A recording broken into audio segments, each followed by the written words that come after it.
Colega y amiga que va a dar la conferencia inaugural de este congreso Ayeti 11. Bueno, Lourdes Auzmendi realizó estudios de traducción en la Escuela de Traductores de Martutene para posteriormente licenciarse en Filosofía por la Universidad del País Vasco. Muchos de los aquí presentes ya la conocerán, pero aún así, bueno, vamos a presentarla. Tras varios años trabajando como periodista en diversos medios de comunicación, como Seruko Argia, Euskadi Irratia, pasó a dedicarse por completo a la traducción y a la interpretación en sus diferentes vertientes. Fue también una de las impulsoras de ACIE, que es la Asociación de Traductores, Correctores e Intérpretes de Lengua Vasca. Ha sido intérprete autodidacta de euskera y tras años de experiencia profesional comenzó a formar intérpretes para las distintas administraciones vascas, para los tribunales de justicia, para el mercado privado.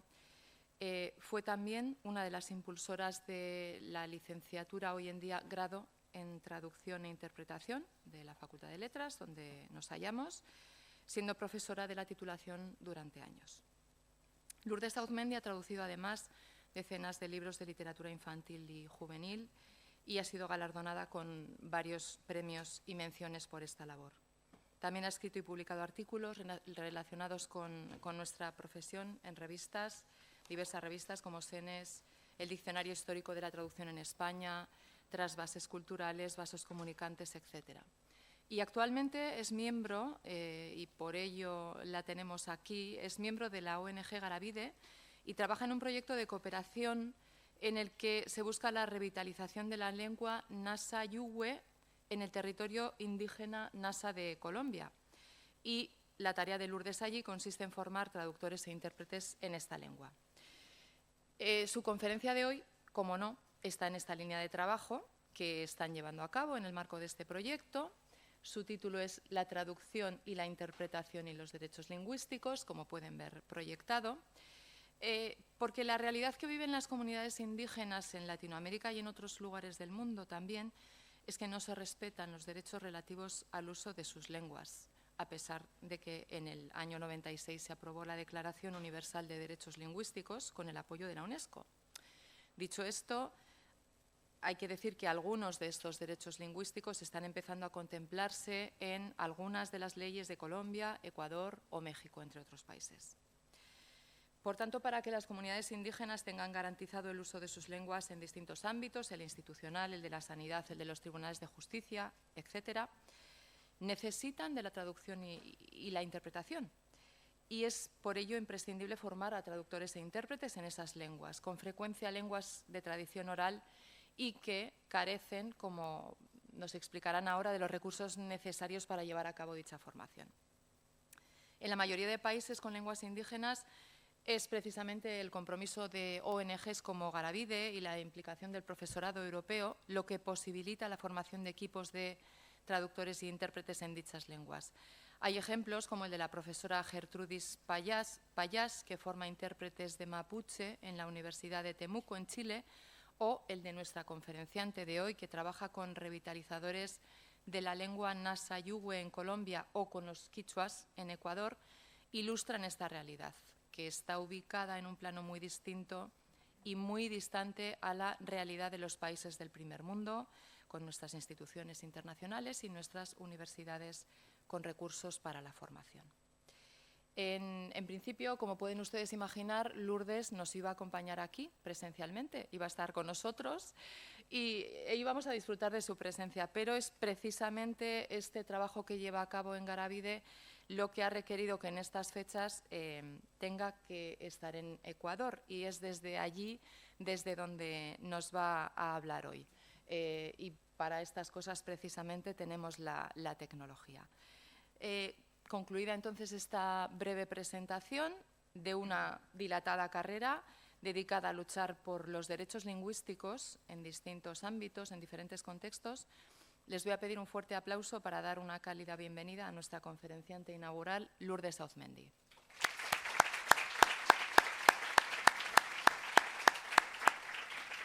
Lourdes, ya sé que son unas horas intempestivas, las 4 de la madrugada, 2.600 metros de altitud, pero seguro que lo que nos cuentas nos interesa y que aprendemos mucho. Te doy la palabra, Lourdes. Adelante.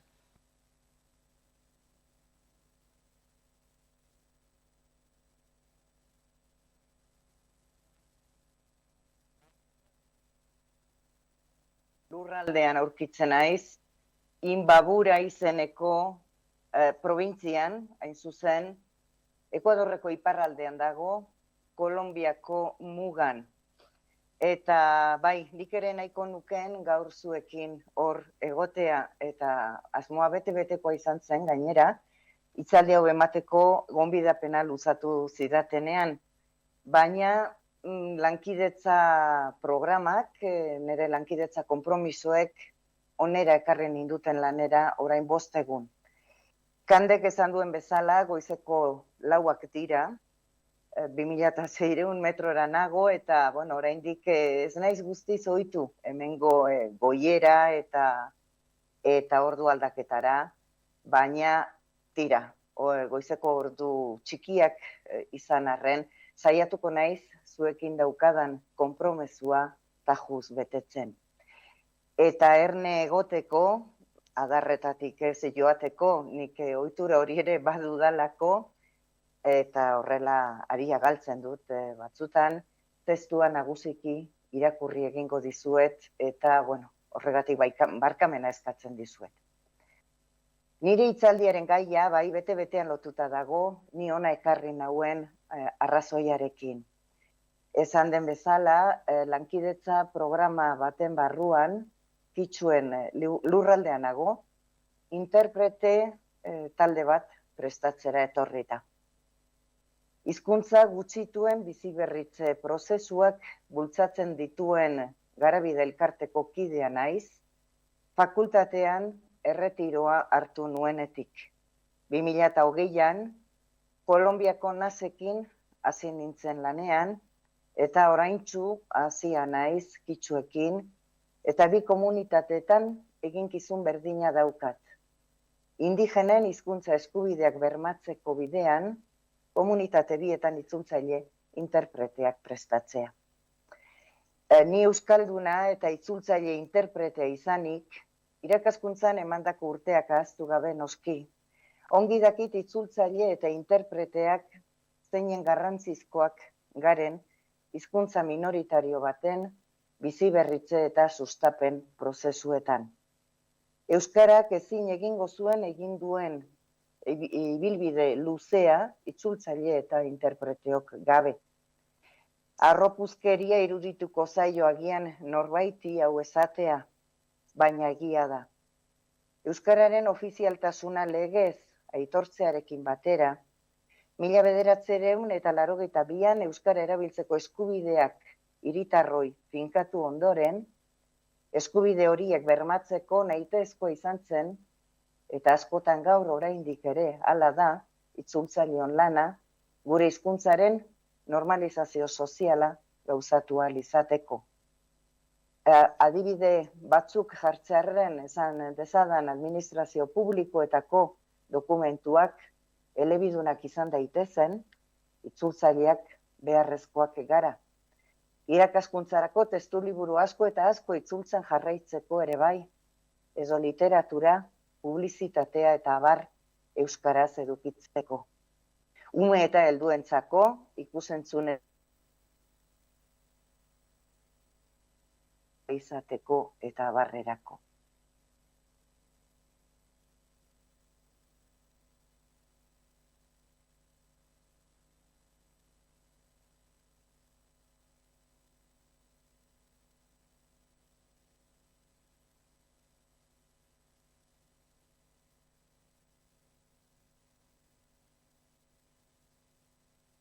Hitz egiteko duten eskubidea posible bihurtzeko besteak beste.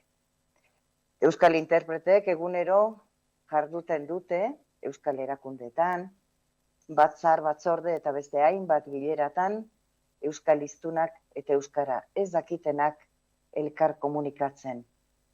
Auzitegietan, adierazpenak euskaraz egiten dituztenekin, edo unibertsitatean doktorego tesiak euskaraz aurkezten dituztenekin.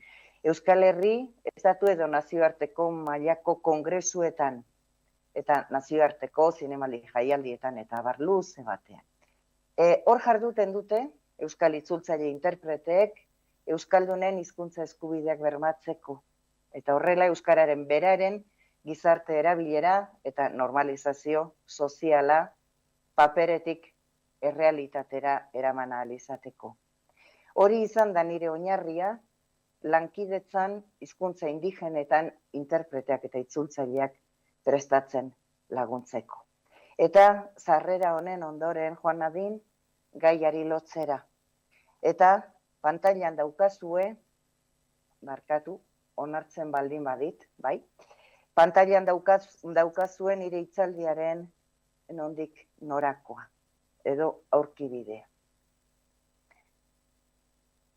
Gai hauek jorratuko ditut, beraz, ondorengo minutuetan, eta saiatuko naiz jarritako ordutegia errespetatzen, nola ez.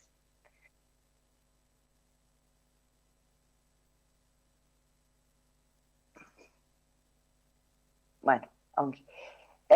Lehenik, aipamen batekin hasi nahiko nuke, Jasnaia Aguilar hizkuntzalari eta idazle mexikarra da, Mije komunitate indigenakoa, eta nik uste dut oso ongi adierazten duela, herri indigenetako hizkuntzen egoera zein den, eta hizkuntza horien beraien egoera ere bai.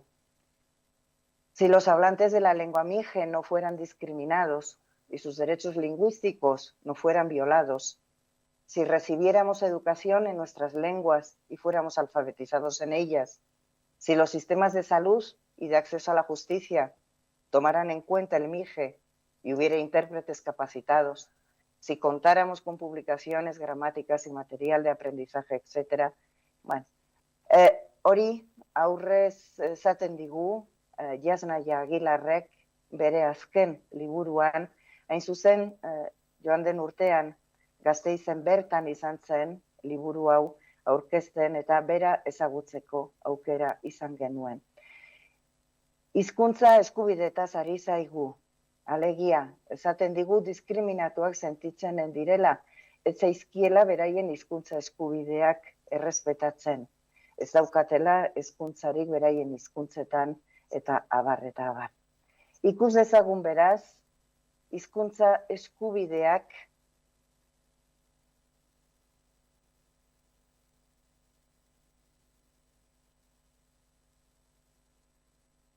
ez dakit goiera izango den edo zer, baina aurkezpenak arazoak ematen ditu. Ikus dezagun, zer diren hizkuntza eskubideak? Hizkuntza eskubideak berez, giza eskubideen parekoak dira, eta gero eta egile gehiagok horrela tratatzen dituzte gaur egun. Izan ere, hizkuntzak alderdi desberdinetatik aztertzen dituzten espezialista askok esan bezala, giza eskubide linguistikoak deitzen diete hizkuntza eskubidei. Eskubide horiek, maila individualean eta kolektiboan, hizkuntzak komunikatzeko eta kultura oso baten euskarri gisa erabiltzeko eskubidean islatzen dira. Baita hizkuntza horiek transmititzeko eta sustatzeko eskubidean ere, besteak beste. Gainera, erabiltzeko eskubide hori aukeratzeko askatasun demokratikoari lotuta dago, testuinguru elebidun edo eleaniztun batean markatu, zein hizkuntza erabili nahi den erabakitzeko askatasunari lotuta. Gizarte arloan eta zuzenbide estatu batean, hizkuntza eskubideak nazioarte mailako aitorpen eta herrialde bakoitzari dagokion lege esparruan oinarritzen dira. Eta haien helburua da eskubide horiek babestea eta bermatzea. Ondorioz, hezkuntza, bai hizkuntza transmititzeko bitarteko gisa, bai hizkuntzen prestakuntza eta garapen kulturalerako bitarteko gisa, oinarrizko tresna da, hizkuntza babesteko eta gaur egungo mundu konplexu eta aldakorrean aurrera egiteko. Hezkuntzari esker hizkuntzak direnak direla, komunikazio tresna moderno gisa har daitezke. Horrela gizabanakoen eskura jartzen ditu baliabideak, komunitateek beren hizkuntzan baldintza berdinetan gizartera ditzaten elkarrekin bizi diren hizkuntzak. Bizi garen egungo gizarte konplexuetan hizkuntza eskubideen defentsa inoiz baino beharrezkoagoa da. Argi dago alde batetik hizkuntzak ez direla elkarrengandik isolatuta bizi. Eta bestetik, errealitate horren aurrean, orain inoiz baino argiago dago haien arteko komunikazio horretarako baliabide teknikoak behar direla. Eremu idatzian, itzulpenak egiteak eta eremu mintzatuan hizkuntzak interpretatzeak benetako ariketa ahalbidetzen dute hizkuntza eskubideen unean uneko premien arabera. Hizkuntzaren hautapen askea, hizkuntza eskubideen muina da, eta zehaztapen berria hartzen du testuinguru konplexu horretan, eta ez dira begi bistatik galdu behar, hizkuntza gutxituei irekitzen dizkien aukerak. Eskubide hori, komunikazioan eta bereziki, administrazio publikoekiko harremanetan erabiltzea da kontua. Hizkuntza askatasunez erabiltzeko eskubide hori benetan eta modu praktikoan gauzatzeko aukerarik ez badago, eskubide horren urraketa agerikoa da. Beraz, hizkuntza gutxitu bateko hiztunek herri administrazioekin dituzten harremanetan dela osasun alorrarekin, justiziarekin, poliziarekin eta abarrekin, nahita ez bete behar dira eskubide horiek. Eta bermeekin babestuko dituzten hizkuntzen arteko interpretazio profesionalak prestatu behar dira. Gizarte demokratikoetan, gizabanakoek eskubide hori baliatu ahal izan behar dute erakunde eremu guztietan, eta bereziki gizabanakoek eskubide osoko herritar gisa jarduten duten eremu guztietan. Horregatik, administrazioak hizkuntza gutxitu bateko hiztunak babestu behar ditu hizkuntzaren aldetik. Babes gehigarri hori beharrez dutenen baldintza berberetan egon daitezen. Horregatik, herritarrek administrazio publikoekin elkarri eragiten duten eremuetan, alegia, gora ditzadan berriro osasungintza, justizia edo babesa jasotzeko alorretan, nahi duten hizkuntzan egiteko aukera izan behar dute. Beharrezkoa izanez gero, administrazioak behartuta daude legez, itzulpengintzako eta interpretazioko profesionalen bitartekoak jartzera. Administrazioarekiko komunikazioa erabateko abarkatu izan dadin. Horregatik, guztiagatik, ezinbestekoa da interprete itzultzaileen prestakuntza eta administrazioari eskatu behar zaio horien aitortza eta onespena eta lan baldintza egokiak bermatzea. Ikus dezagun, orain arte, aipatu dudan eskubide hau nola erabiltzen den, nola baliatzen den eguneroko errealitatean, baldin eta baliatzen bada edo baldin eta errespetatzen baldin bada. Norberaren hizkuntza erabiltzea pertsonen eskubidea da, baina baita hiztunak komunitatea osatzeko edo bertan integratzeko eduki dezakeen harrotasun arrazoia ere. Baina gutxiengo eta herri indigenen kasuan, dela beste talde bateko elementu kulturalak nahita ez inposatzeagatik, dela historian zehar munduan herrialde askok inposatu dituzten hizkuntza batzuk besteen gainetik menderatzeagatik, hiztunek askotan ezin dute beren hizkuntza osotasunean erabili. Esan dezadan, hizkuntza indigenen erabilera egun hauetan ongi frogatzen ari naizen bezala, nagusiki eremu pribatura mugatzen dela. Ni egun hauetan hemen Kitsuen lurraldeko familia baten etxean bizi naiz, beraiek Kitsua hiztunak dira, gainera familia zabaleko etxadi batean nago, bertan daude aiton-amonak, semeak eta ilobak eta ume ugaritxo ere baditut nire inguruan, eta beraien artean etengabe hitz egiten dute kitxuera. Hemendik ateratzen garenean, eta probintziako hiriburura joaten garenean, Ibarra du izena, bidean, oraindik autobusean, ez dira oso hiztunak, baina beraien artean agurtzen dira eta guztiak kitxueraz egiten dute. Baina formazioa ematen ari naizen erakundean sartzearekin batera, urritzen da kitxueraren erabilera. Eta administrazioko egoitza bat da, hortik aurrera ja, harremanak ia osorik gaztelera utzean dira. Nola nahi ere, esan dezadan, norberaren hizkuntza erabiltzeko eskubidea, ez dela kapritxo bat. Ez da eskubide politiko abstraktu bat ere, batzuk pentsatu dezaketen bezala.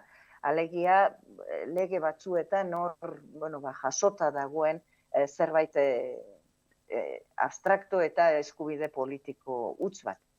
Hautaketa bat da, dudarik egabe. Eta askotan, gainera, hautaketa baino aruntzago, benetako beharra da. Komunitate indigena hauetako hainbat pertsonek ez dutelako beste hizkuntzarik ezagutzen. Gurean, gure horko hizkuntza propioa duten komunitateetan, hiztun elebakarrak, hizkuntza propioa hitz egiten duten elebakarrak desagertu ziren. Euskal Herrian bertan ez dira ja urte gutxi elebakar horiek desagertu zirela. Komunitate hauetan ez. Komunitate hauetan asko eta askok ez dute beste hizkuntzarik ezagutzen.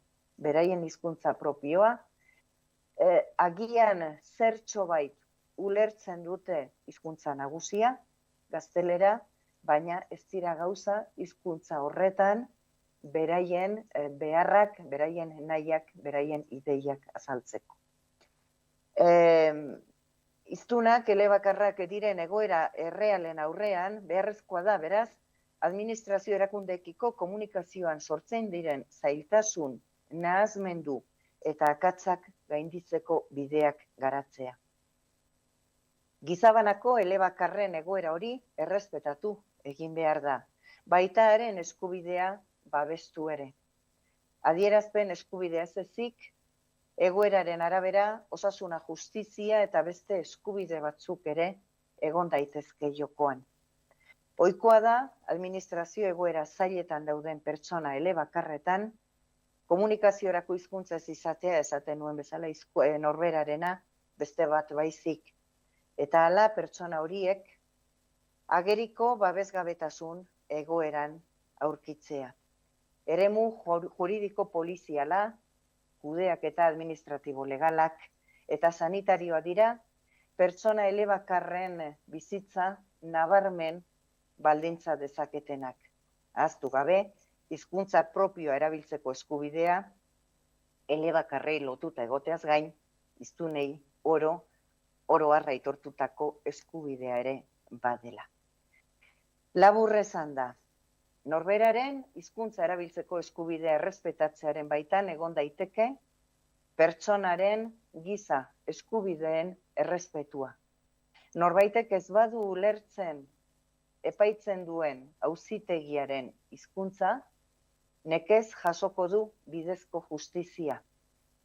Sendagileak bati ulertzen ez badio ze osasun arazo daukan, nekez sendatuko du agian.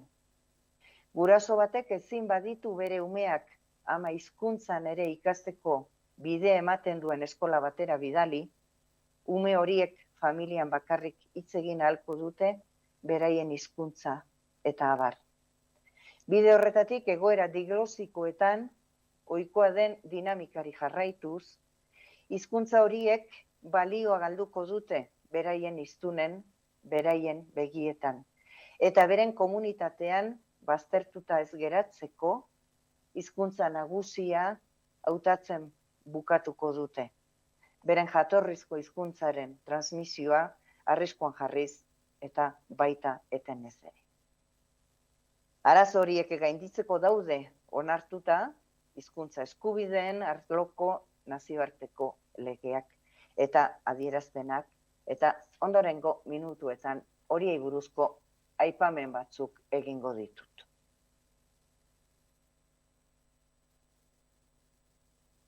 Ez dira gutxi, hizkuntza eskubideak oroar edota bereziki hizkuntza jatorrizkoak, minoritario eta indigenak aitortzen dituzten nazioarteko akordio eta adierazpenak.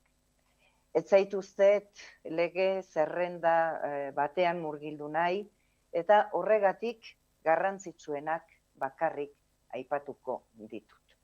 Eta lehenengoa, 1998ko giza eskubideen adierazpen unibertsala litzateke, eta Nazio Batuetako herrialdeek esaten du oinarrizko eskubideetan gizakiaren duintasun eta balioan eta gizonen eta emakumeen arteko eskubideen berdintasunean sinesten dutela kontuan izanik, giza eskubideen adierazpen horrek bere bigarren artikuluan honela dio. Pertsona orok ditu adierazpen honetan aldarrikatutako eskubide eta askatasun guztiak inolako bereizketarik egin gabe, arraza, sexua, kolorea, hizkuntza, erlijioa, iritzi politikoa edo beste edozein motatako jatorri nazionala edo soziala, egoera ekonomikoa, jaiotza edo beste edozein baldintza aintzat hartuta. Alegia eskubideetan adierazpen guztien oinarria den adierazpen unibertsal hori garatzera datoz ondorengo aitorpenak eta hizkuntza eskubideak zehazten dira hemendik aurrerakoetan. Alegia, lehenengoen pertsonen arteko berdintasun orokorra aitortzen da, eta ondorengoetan beste zehaztasun batzuetan sartzen dira, eta zehaztasun horien artean daude hizkuntzari dagozkionak.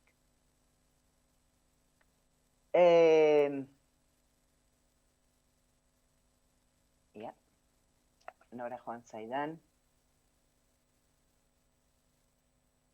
Bueno, bai.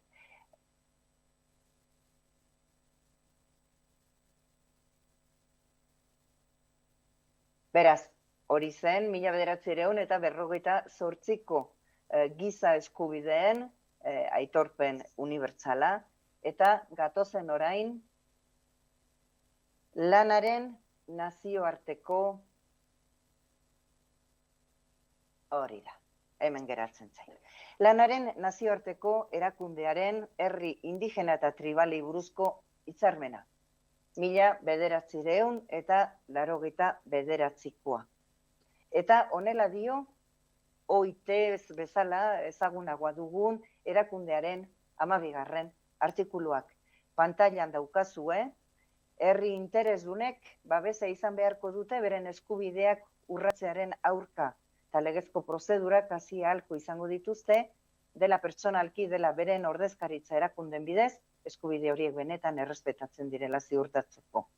Neurriak hartu beharko dira, herri horietako kidek legezko prozedurak ulertu eta ulertaraz ditzaketela bermatzeko, eta beharrezko izan ez gero interpreteak edo beste bitarteko eraginkor batzuk eman beharko zaizkie.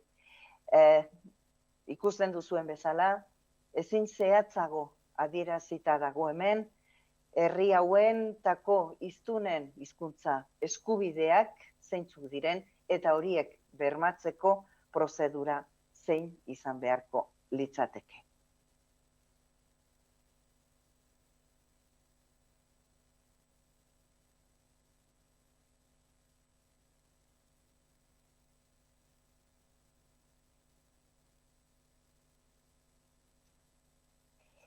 Ongi.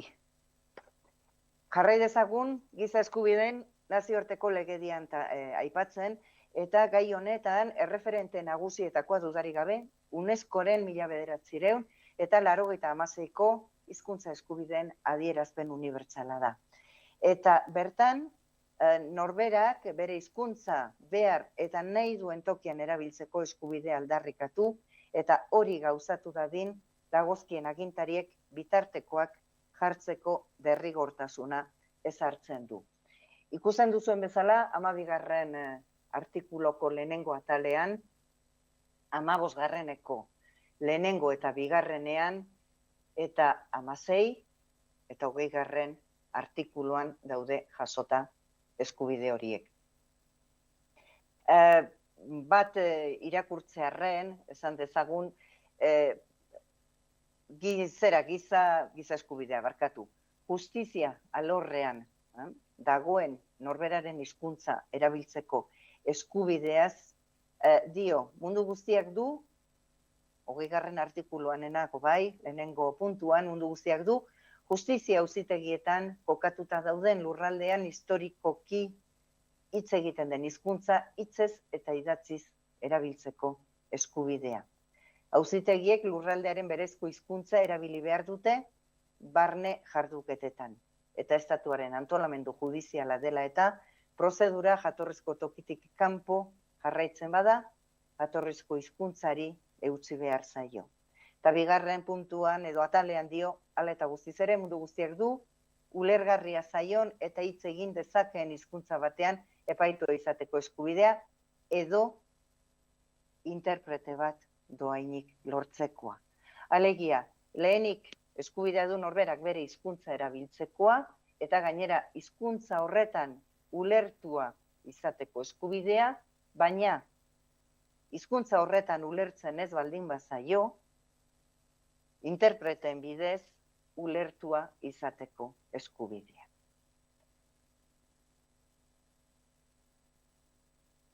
Badira, adierazpen gehiago ere, baina amaitzeko bat jaso nahiko nuke.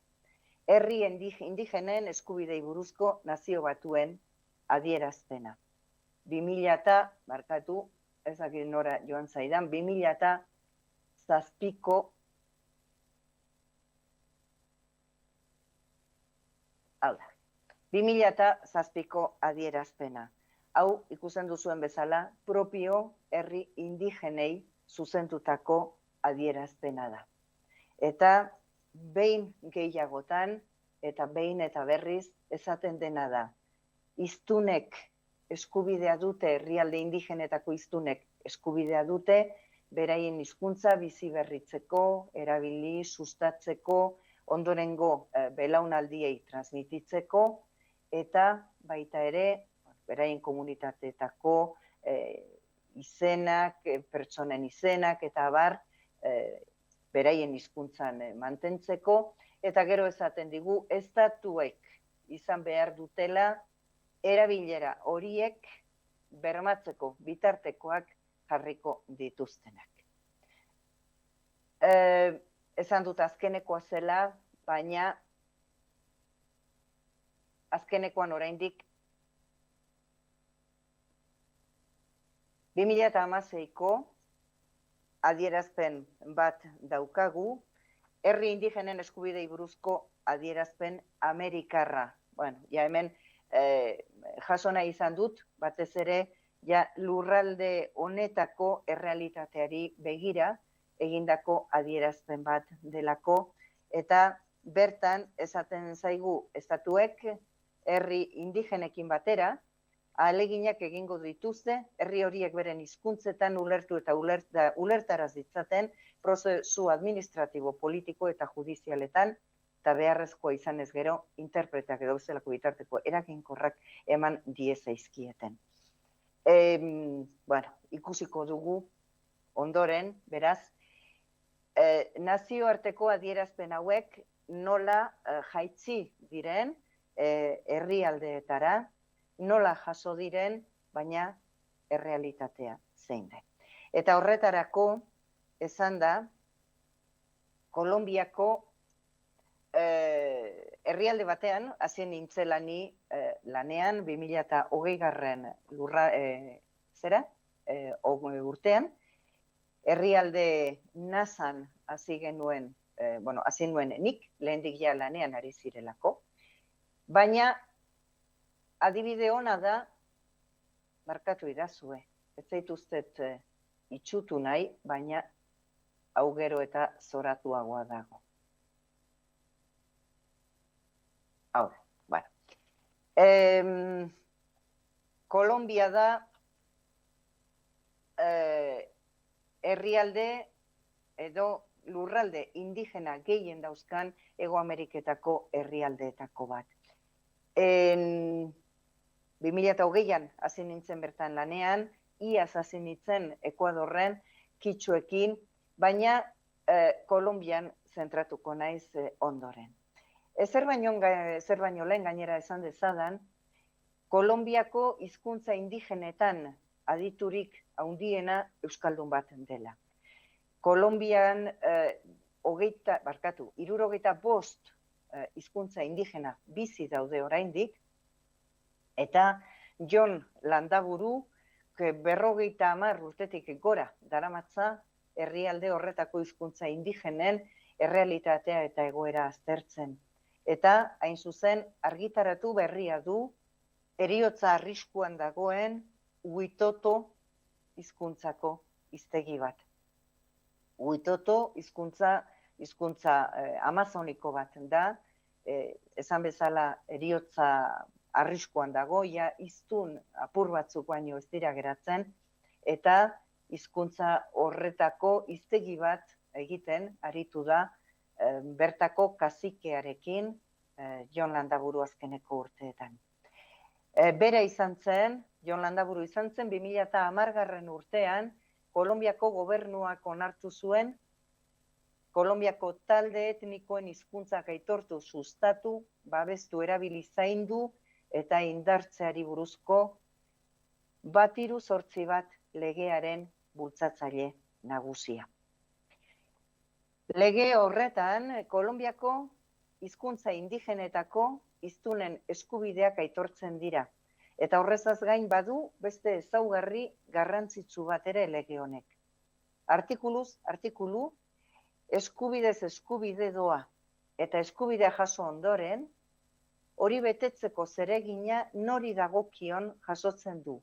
Alegia, eskubidea hau da eta eskubide hori bermatzeko bitartekoak jartzea halako erakunderi eta halakori dagokie.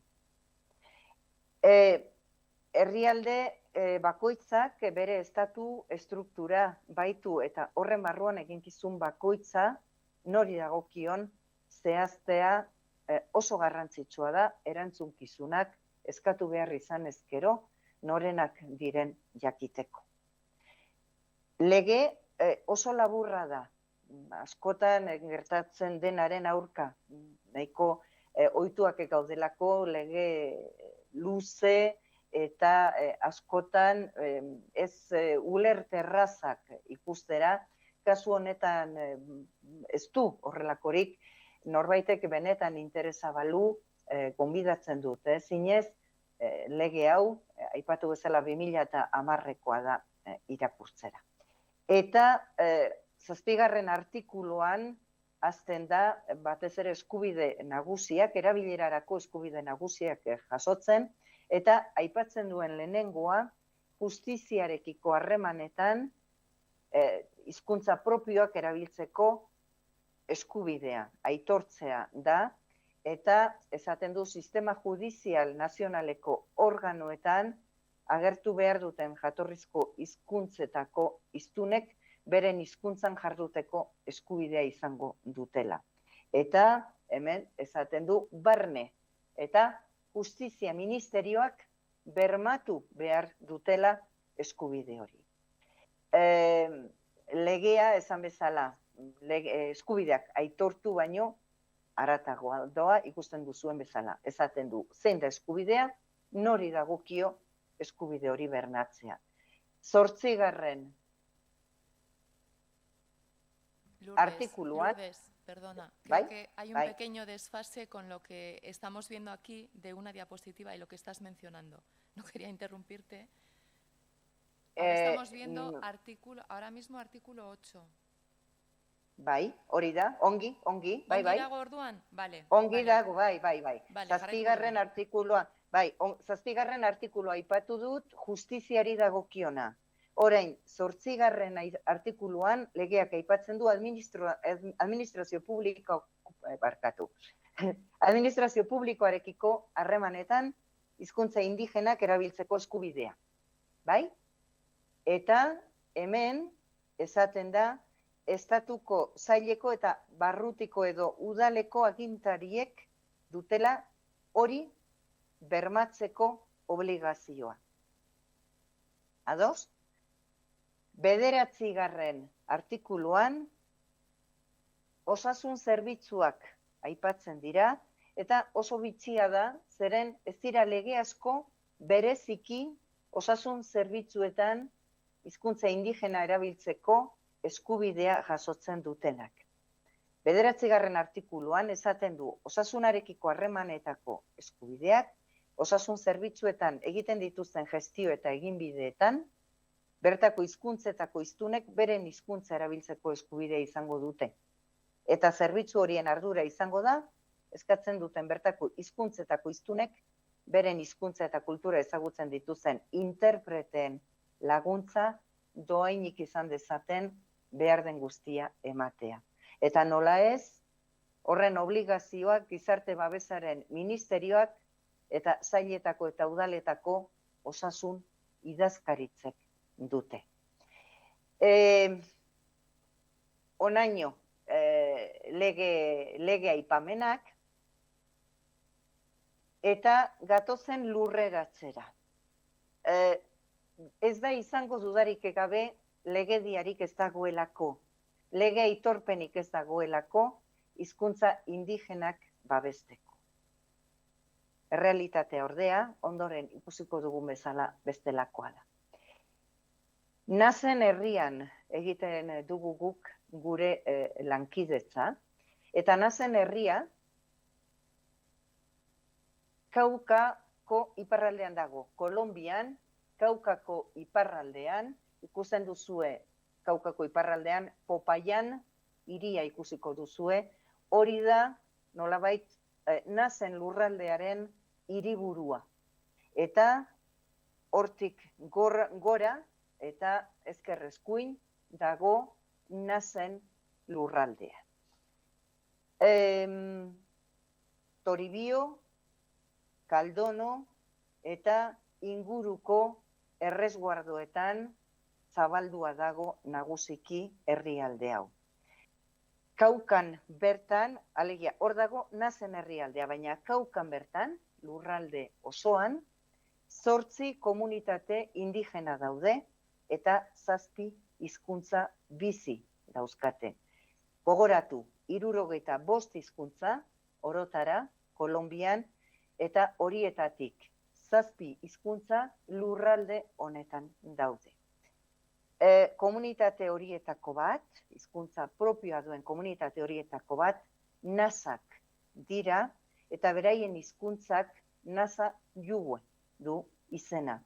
Eta Kolonbia osoan hiztun gehien dituen 3. hizkuntza da.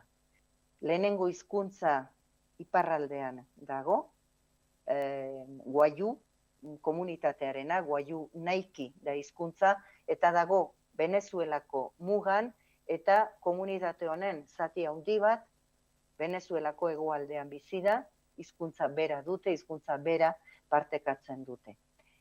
Hiztun gehien dituen 2. komunitatea Enbera komunitatea dago, Kaukako hegoaldean hegoalde eta mendebaldean dago, eta baita ere Ekuadorreko iparraldean. Badira baita ere Enbera hiztunak Panaman bertan. Gera gaitezen dena den nazen komunitatearekin. Osagai espiritual handia duen herrialdea da hau. Kosmobizio oso sustraitua daukate eta kanpoarekiko nahiko mesfidatiak dira, bestalde oso borrokalariak ere bai. Kolonbian komunitate indigena borrokalarien bezala ezaguna da. Andeetako mendilerroaren inguruetan kokatuta FARC-ek iraganean bere lurraldean izandako presentziak, indigenak, gerrilla, paramilitar, armada eta droga trafikatzaileen arteko etengabeko liskar armatuen erdian mantendu zituen. Gaur egun, oraindik bakea ez da iritsi lurralde honetara. Bake akordioak sinatu ziren, Santos presidentea zen garaian, eta norbaitek pentsa dezake FARC-ek armak entregatu zituela, eta geroztik nahiko egoera paketsuan bizi dela Kolombia. Egia da, zonalderik arazotsuenetako bat izandakoan, Kali eta horko iparraldean,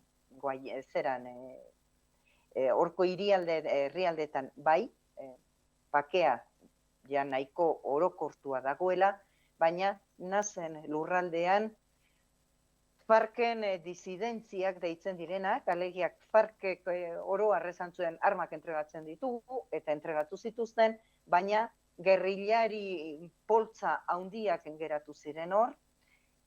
Alde batetik horiek daude, bestetik ELN, beste gerrilla batek ere badu bere ekintzen lurralde bezala nazen lurraldea, eta gainera bertan daude drogen kartelak, eta noski, hor dago armada, herritarrak babesteko, eta etengabeko enfrentamentuen erdian bizi dira nazak. Garapen eta bakerako azterketen institutoak, Indepaz izenekoak, joan den apirilaren 17an eman zituen datuen arabera, 54 lider indigena eta sozial hil dituzte dagoeneko aurten, eta oraindik maiatzean aurkitzen gara. Nazen borroka nagusia bizitza babestu eta lurrak berreskuratzera bideratua dago. Ongi antolatutako egitura baten bidez, aldi berean komunitateko nagusiengandik, maioras deitzen dituzte beraiek, antzinako jakintzak, tradizioak eta kultura babesteko erdigunean euren hizkuntza daukate. 75.000 hiztun inguru dira, eta esan bezala Kolonbiako 3. hizkuntza indigena erabiliena da. Batez ere ahozko hizkuntza da Nasa-Yuwe, eta oso garapen idatzi gutxikoa. Alfabeto bateratu bat badute, baina azken urteetan bakarrik hasi dira idazten, nagusiki lehen hezkuntzarako testuak sortzeko beharrak bultzatuta.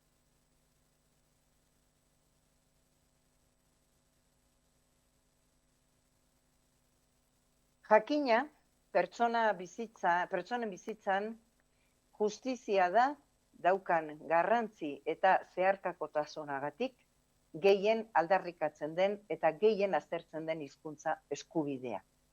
Norberaren hizkuntza erabiltzeari buruzko, alegia auzitegietan, norberaren hizkuntza erabiltzeari buruzko eskubidea.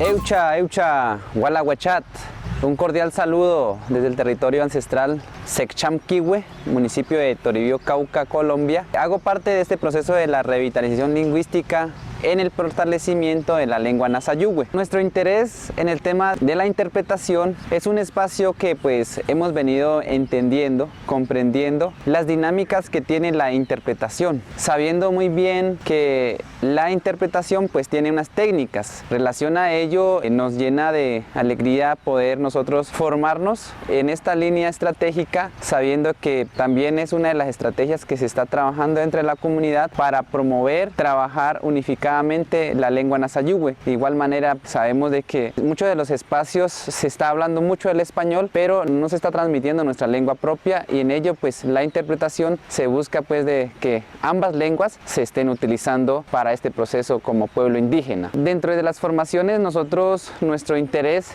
es podernos cualificar, poder nosotros como comuneros, como equipo de revitalización, poder seguir formando a más comunidad para que pues dentro de estas dinámicas sean ellos que nos ayuden a ser los nuevos promotores de la lengua. Y en este ejercicio vemos muy importante y sabemos de que pues hay varios retos que primeramente tenemos que nosotros cualificarnos, y en ese espacio es de lo que pues nosotros podemos desarrollar este ejercicio. La interpretación ha sido pues una de las dinámicas que hemos ido también conversando, porque nos ha permitido primeramente entender de unos derechos lingüísticos, y si nosotros no conocemos nuestros derechos lingüísticos pues no podremos desarrollar estas dinámicas de fortalecimiento y decir a la comunidad que hay que fortalecer nuestra lengua, porque pues muchas de nuestras familias, nuestra comunidad y las mismas autoridades desconocen de la importancia y el valor que tiene una lengua en nuestras culturas. Entonces en ese ejercicio es de lo que pues se ha venido conversando en este espacio. Nosotros principalmente hemos encabezado esta revitalización dentro de un plan de revitalización, una política lingüística, porque pues vemos de que ese es el camino que debemos de seguirlo trabajando. De ello pues resalto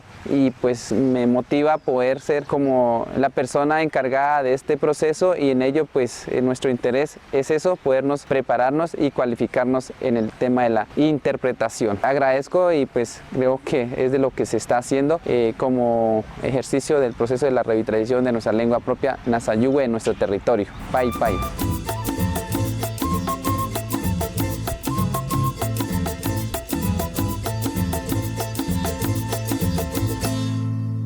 Indigenen hizkuntza eskubideak aztertzen direnean, nagusiki justizia alorreko errealitatea aztertzen da. Eta Mexiko, Txile eta Peruko egoerak dira, nire ustez, gehien landu eta argitaratu direnak. Oraindik berriki aztertu den obra nagusi batean, adibidez, gai honi buruz egiten den azterketan 3 herrialde hauetako kasuistikan zentratzen dira. Kolonbian adibidez Mexikon ez bezala, ez dira publikoki ezagutzen auzitegietan prozedurako hizkuntza ez ezagutzeagatik kaltetuak izan diren pertsonen kasuak. Agian, justizia indigena legedia indarrean dagoelako izan daiteke. Besteak beste, Txile, Ekuador eta Bolivian bezala.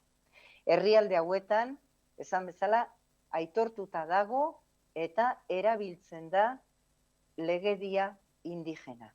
Justizia indigena, azken batean, zera da, komunitate, herri eta nazionalitate indigenetako agintariek jurisdikzio funtzioak betetzeko duten eskumena.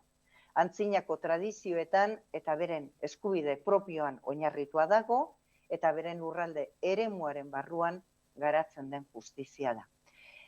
Kolonbian garapen handia dauka justizia indigenak, Ekuadorren ez bezala, Ekuadorren berriagoa da, eta gainera oraindik protokolo asko onartzeko bidean dauzkate. Egun hauetan, hemen beraiekin nagoela, esaten didate apenas oraindik oso kasu gutxi epaitu direla, beraien lurraldean justizia propio honen eraginpean. Lourdes, Justizia, Lourdes, sí. Perdona que te interrumpa. No te tengo aquí para enseñarte el cartelito. Tenemos como 5 minutos aproximadamente para terminar y quizá alguna pregunta del público. ¿Vale? Muy bien, vale. Ongi, barkatu, luzatu egin naiz, bai. Egia da, bueno, justizia propioaren gaiaren barruan, esan dezadan, lurraldean bertan egiten den justizia propioan antza hango abokatuek eta bar esaten didatenez, bai bermatzen da hizkuntza propioaren erabilera. Justizia arruntean, Bogotan zentratzen den justizia eremu horretan, ez da ezagutzen hizkuntza indigena bat ez erabiltzeagatik barkatu eskubideak urratuak izan diren kasurik. Justiziaren alorra dudarik gabe oso garrantzizkoa da. Esan dezadan, nazen kasuan, ez dute begionez ikusten interpreteen erabilera. Beraiek nahiko luketena da, justiziak ezagutzea bere maila guztietan, hizkuntza indigenak, eta beraz, interpreterik erabili behar ez izatea. Beraiek esaten dutelako, beraien espiritualtasunean haino oinarrituta dagoen hizkuntza hori ezin dela itzuli beste hizkuntza batera. Erakunde publikoen artean, lekukotasun bat badut, norbaitek gero zerbait jakin nahiko balu, hor ikusiko genuke, ze erabilera ematen dioten itzulpenari, interpretazioari alor honetan. Osasun alorra. Lurraldean bertan daukaten ospitalean badute beraien hizkuntza dakiten badituzte, bai sendagile, bai erizain, han ez dago arazorik. Arazoa sortzen da lurraldetik kanpo ospital nagusietara gaixoak eraman behar dituztenean, Kali eta Popaianen diren ospital horietara. Hor ez dakite hizkuntza. Eta nahi eta nahi ez, adineko pertsona elebakarrak eraman behar izaten dituztenean, betik familiako norbaitek egin behar izaten du laguntza, interprete, itzultzaile zeregin hori. Eucha Mauque Vins, con respecto al trabajo que realizaba en el CRIC,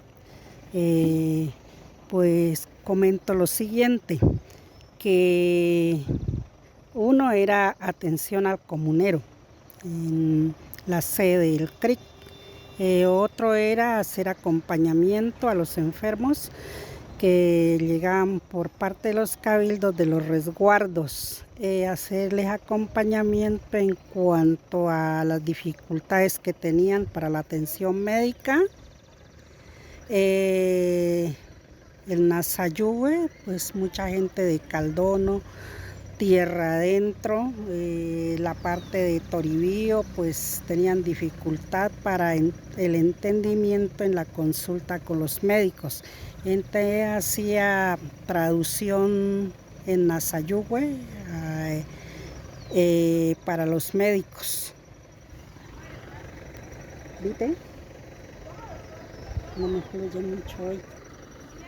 No tenía ninguna preparación para traducir, únicamente lo que había aprendido en el hogar de mis padres y con los vecinos, compañeros Nazayúe hablantes. En cuanto a esa pregunta, sí tenía muchas dificultades. Como fui una de las de la segunda promoción en lo de traducción en Nazayúe, pues muchos médicos lo veían a uno como pues no bien por lo que uno les exige el cumplimiento de los derechos en salud. Entonces decían que los indígenas no pagábamos. Entonces había muy mala atención, muchas veces la gente moría, no tenía medicamentos. Lo otro, pues la gente no sabía que teníamos unos derechos, no hablan castellano, entonces era muy complejo ir a un hospital. Mucha gente no iba a un hospital porque por miedo a la atención, a que los regañan, que muchas veces la gente iba sin plata. Entonces el CRIC optó por tener estas personas que pudieran estar pendientes de las personas en cuanto al cumplimiento de los derechos en salud. Dije bien, dije mal. Los enfermos nazas valoraban mucho este trabajo, lo veían como un ángel que los podía socorrer en un momento de situaciones difíciles, porque mucha gente venía sin recursos, solos, casi siempre con niños muy delicados de salud. Entonces agradecían mucho a la organización y pues era muy evidente que pasaban unas situaciones muy duras. Muchos, pues mientras uno los encontraba, no consumían alimentos por varios días. Entonces El CRIC trataba de cubrir esta parte mientras se buscaba cómo solucionar la situación. Todo eso se veía. Lo del hospedaje no dije, ¿no? Bueno, el trabajo era bastante complejo cuando uno no puede defenderse en cuanto a los derechos, pues simplemente lo regañan. Pero yo sí les decía de dónde venían los derechos en salud para los indígenas. Entonces ellos pues se calmaban un poco, ¿no? Entonces a veces mucha gente salía del hospital, no tenía dónde quedarse. Entonces el CRIC se realizó un proyecto para la Casa de Paso, la cual está funcionando en este momento y tiene como muchas personas que en este momento están colaborando en este sentido, pues creo que ha mejorado un poco la situación de salud. ¿Dije bien? ¿Dije mal? Bueno, se terminó el contrato por la razón de familiar, pues tengo un hijo con síndrome de Down, por lo cual pues no había como mucho tiempo de cuidarlo, entonces preferí renunciar, cuidarlo y en este momento pues él está ya grande y se defiende un poco solo, entonces estoy nuevamente realizando los trabajos con Cuesquiwe Chachán. Bueno, sí, después de que yo me retiré, quedaron otras personas también realizando este trabajo.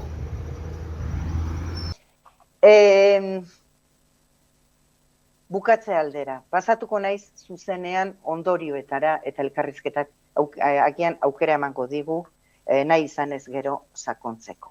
Bueno, ondorioetara joan aurretik, kitxuei buruz hitz batzuk.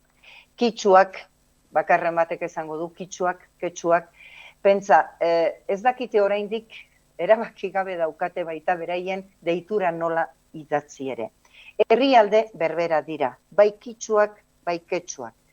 Kitxuak deitzen dira Ekuadorren bizi direnak, baina baita ere badira noski, ketxuak ongi dakizuen bezala, Bolivian, Perun eta Txilen, eta Kolonbian eta Argentinan ere bai.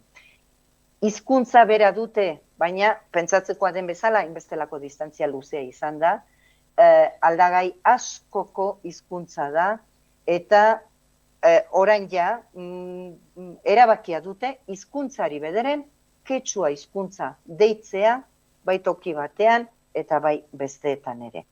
Eta dudarik gabe osasun hobea duen hizkuntza da, ketxua hizkuntza, garapen idatzia ere badu, eta adibide bat bakarrik jarriko dizuet atzo, bilera bat izan nuen probintzia honetako prefektuarekin, probintziako presidente buruarekin esan dezadan, eta esan zidan diru partida handi bat emango dutela ja, itzultzaile automatiko bat elikatzen hasteko. Ondorioak. Ikusi dugu, bai, hizkuntza eskubideak ikusi dugu giza eskubideen aintzatezpen bera dutela Nazio Batuetako erakundea bezalako erakunde global batentzat. Hizkuntza eskubidei giza eskubide linguistikoak deitzea ez da hutsala. Izan ere esan nahi baita, eskubide horiek gorde egin behar direla, ez jakintasunagatik edo beste arrazoi batzuengatik mehatxu egoeratan dauden hizkuntzen hiztunei begira. Azken batean giza ikuspegi globaletik begiratuta, hizkuntza propioa hitz egiteko printzipio orokorra onartzen da. Eta ez da ahaztu behar hizkuntza bat garatzeko, dinamizatzeko eta sozialki normalizatzeko ezinbestekoa dela hizkuntza hori gizarte komunikabideetan, administrazio erakundetan eta abarretan erabiltzeko eskubidea izatea. Hizkuntza eskubide horiek, gainera, beste giza eskubide asko eraginkorrak izateko giltza dira. Eta horretarako nahita ezkoa da itzulpenaren eta interpretazioaren erabilera. Eta hizkuntza, itzulpena eta interpretazioa erabiliko badira, nahitaezkoak dira, horietan trebatutako pertsonak maila benetan profesionalarekin eta berme guztiekin lana egin dezaten. Esan bezala, administrazioi dagokie, eskubide horiek bermatzeko bitartekoak jartzea eta eskubide horiek babesteko azken arduradunak beraiek dira. Bukatzeko, akademiako barkatu mundua, animatu nahi zaituztet, Kandek bere hasieran esan duen, aurkezpenaren hasieran esan duen bezala, gobernuz kanpoko erakundeak garelako eta zenbait irakasle solte, europarrak nagusiki, itzultzaile interpreteak prestatzen herrialde indigenetan ibiltzen garenak. Horregatik, akademiako mundua animatu nahi zaituztet, zuen ikerketa eta lanetan, hizkuntza minoritario jatorrizko eta indigenen gaiei toki bat egitera. Beraiek oso harro sentitzen dira, unibertsitateko norbait beraien kezkez arduratzen dela jakitean, eta unibertsitatearen itzalak agintariak beti jarrarazten ditu erne, jakin badakitelako beraiek axolagaberekeriagatik edo beste arrazoi batzuengatik, indigenak babesi gabe usteak oihartzuna eduki dezakela mundu akademikoan eta beraz mundu zabalean. Eskerrik asko zuen arretagatik. Barkatu, azken momentuko zalaparta horregatik, eta eskerrik asko baita ere interpreteei beraien lanagatik. Zuen galdera edo iradokizunen bat baldin baduzue, barkatu, erantzungo dizuet eta bestela, posta elektronikoz edo nirekin harremanetan jarri nahi izan ezkero, zerbait galdetu nahi izan ezkero, aurrerago atseginez erantzungo dizuet. Barkatu berriro luzatu naizelako. Eskerrik asko.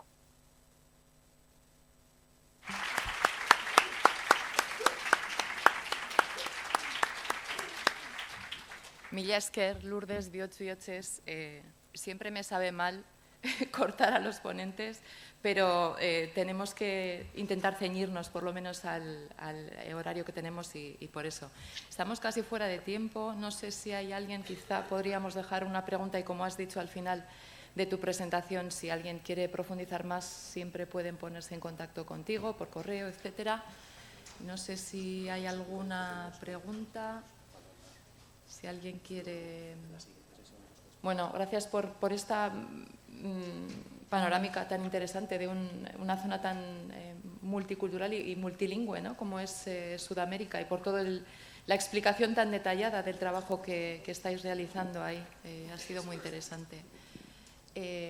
Bueno, creo que aquí necesitamos irnos al café.